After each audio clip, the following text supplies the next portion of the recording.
सौतेली काली बहन के लंबे बाल। सौतेली मोनिका और पाखी में कभी नहीं बनती थी क्योंकि पाखी मोनिका के काले रंग को पसंद नहीं करती थी और उसके लंबे बालों से भी चिढ़ती थी। यकीन नहीं होता तो आप खुद देखिए।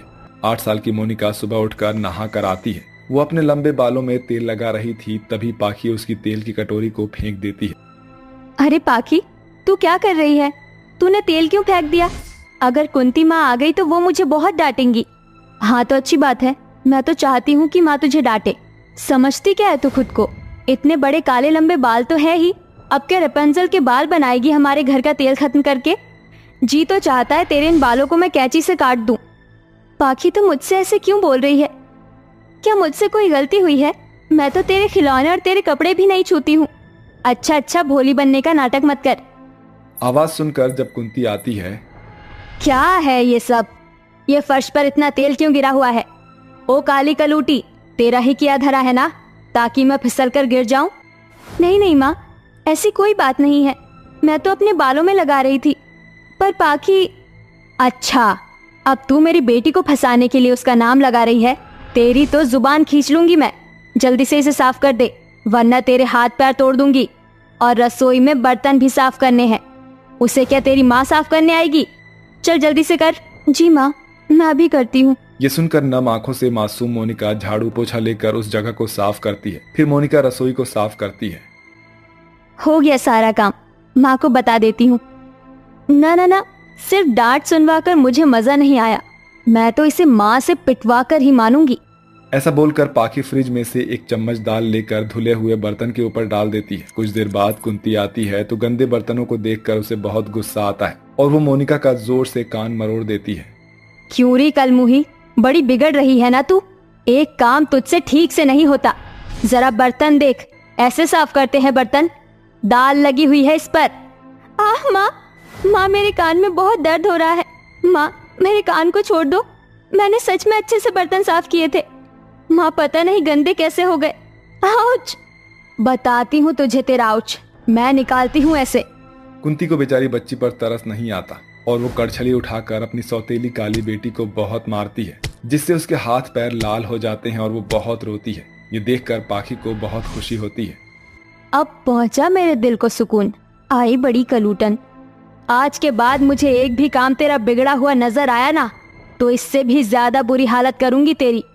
और खबरदार, अपने पिताजी को तूने कुछ कहने की कोशिश भी की तो तेरे लंबे बाल पकड़कर खींच दूंगी और कैंची से काट दूंगी, समझी?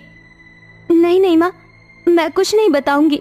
ये कहकर मोनिका धीरे धीरे बर्तन फिर साफ करती है और कमरे में अपने माता पिता की तस्वीर के सामने रोने लगती है। आह माँ, आप कहाँ हो?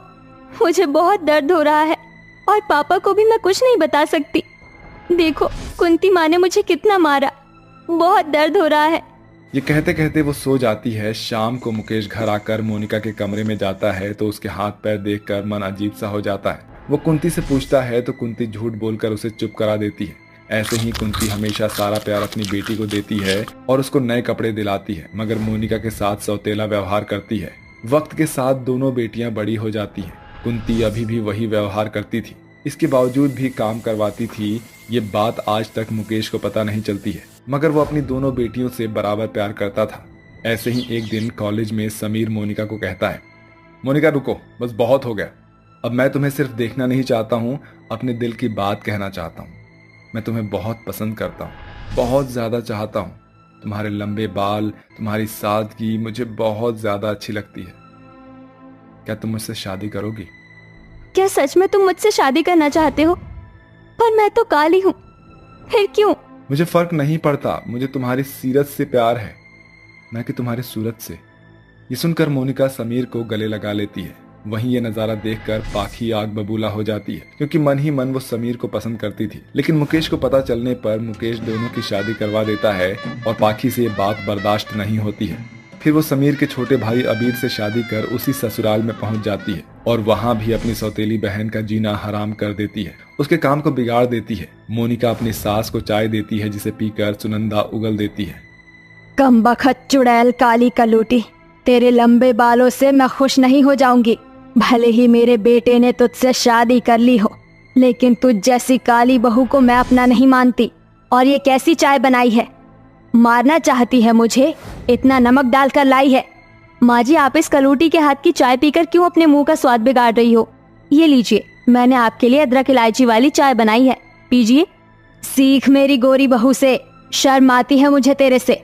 इतनी छोटी है, सुंदर है, और तू निकम्मी कहीं की। माँ जी, मेरा विश्वास कीजिए, मैंने चाय बहुत नाप तोल कर बनाई थी। इसने मुझसे मेरा प्यार छीना था ना, मैं इसकी भविष्य की खुशियां ही छीन लूंगी, जैसे बचपन से छीनती आई हूँ। कुछ दिनों बाद जब सुनंदा की दोनों बहुओं की मुंह दिखाई होती है तो पड़ोसन शगुन देने के बाद कहती है, अरे सुनंदा, तेरी काली बहू बड़ी सुशील है, बहुत लाज शर्म है, घूंघट भी कितने अच्छे से ओढ़ रखी है। और तेरी गोरी बहू, ना तो उसने नमस्ते की, शक्ल भी घमंडी जैसी है, और कहीं से नई नवेली दुल्हन नहीं लग रही। और इसके बाल भी तो इतने अजीब से हैं, छोटे। पर तेरी काली बहू के लंबे बाल मुझे बहुत पसंद आए। वही तो, मुझे भी मोनिका के बाल बहुत पसंद है। पहले जमाने में होते थे ऐसे लंबे बाल, लेकिन अब लड़कियों को छोटे छोटे बाल पसंद है, बस उन्हें फैशन करना है। माँ जी देखिए ना, ये मेरी गोरी सूरत की तारीफ नहीं कर रहे, उल्टा सुना रहे हैं। मुझे नहीं पसंद। मुझे भी वो कलूटन पसंद नहीं है। ठहर जा, ज्यादा उड़ रही है ना, रात को इसके बाल काट देंगे हम। मुंह दिखाई की रस्म के बाद सुनंदा सीढ़ी पर से फिसल जाती है, जहां सुनंदा के लाख चिल्लाने पर भी पाखी नहीं आती है, और मोनिका बहू उसे हॉस्पिटल लेकर जाती है और घर आकर उसकी सेवा करती है। माँ जी, डॉक्टर ने बोला है आप 2-3 दिन में ठीक हो जाएंगी। ये दवाई खा लीजिए, कुछ भी जरूरत हो आप मुझे बताना। हाँ बहू, छोटी बहू, तूने मुझसे कुछ भी नहीं पूछा, और मैं तुझे हॉस्पिटल बुला रही थी, तब भी तू नहीं आई। क्या करती माँ जी आकर? ये काली कोयली गट्टर आपके साथ थी ना? पाखी, तुझे मोनिका बहू के बारे में ऐसा नहीं कहना चाहिए। घर का सारा काम करती है वो, और तुझसे इतना भी नहीं हुआ, अपनी सास को देख ले। अरे मुझे नहीं इंटरेस्ट आपकी सेवा करने में। बहुत तारीफ करनी है ना माँ जी को इसकी, आज की रात इसे टकली होना ही होगा। रात को सोते समय पाखी कमरे में कैंची लाकर उसके बाल काटने लगती है कि तभी उसका पीछा करते हुए सुनंदा भी वहां आ पहुंचती है और मोनिका के बाल कटने से बचाती है, जिसमें सुनंदा के हाथ में कैंची लग जाती है। शोर सुनकर मोनिका के कमरे की लाइट जलती है और मोनिका अपनी सास को देखती है और उसकी जल्दी से पट्टी करती है। जब ये बात पाखी के पति अबीर को पता लगती है तो वो एक बहुत तेज थप्पड़ पाखी को मारता है। तुम्हारी हिम्मत कैसे हुई माँ को कैंची मारने की, और तुम भाभी के कमरे में क्या कर रही हो? मैं बताती हूँ बेटा, ये मोनिका के बाल काटने आई थी, क्योंकि उसके बालों से ये हमेशा से चिढ़ती थी। मैं भी यही करना चाहती थी, पर मेरी आंखें खुल गई, क्योंकि मोनिका बहू दिल से बहुत अच्छी है, बहुत सेवा करती है। पर जब मुझे इस पाखी की जरूरत थी, तब ये नहीं आई। मेरी आंखों से पट्टी उतर गई कि काला गोरा कुछ नहीं होता, इंसान का दिल अच्छा होना चाहिए। मोनिका बहू, मुझे माफ कर दे। माँ जी, आप मेरी माँ हैं, माफी मत मांगिए। शर्म आ रही है तो माफी मांग लो या इस घर से निकल जाओ। नहीं नहीं कबीर, मैं यहाँ से कहीं नहीं जाना चाहती हूँ। आप सब मुझे माफ कर दीजिए। माफ कर दे मेरी बहन, आज के बाद मैं फिर कभी ऐसा नहीं करूँगी।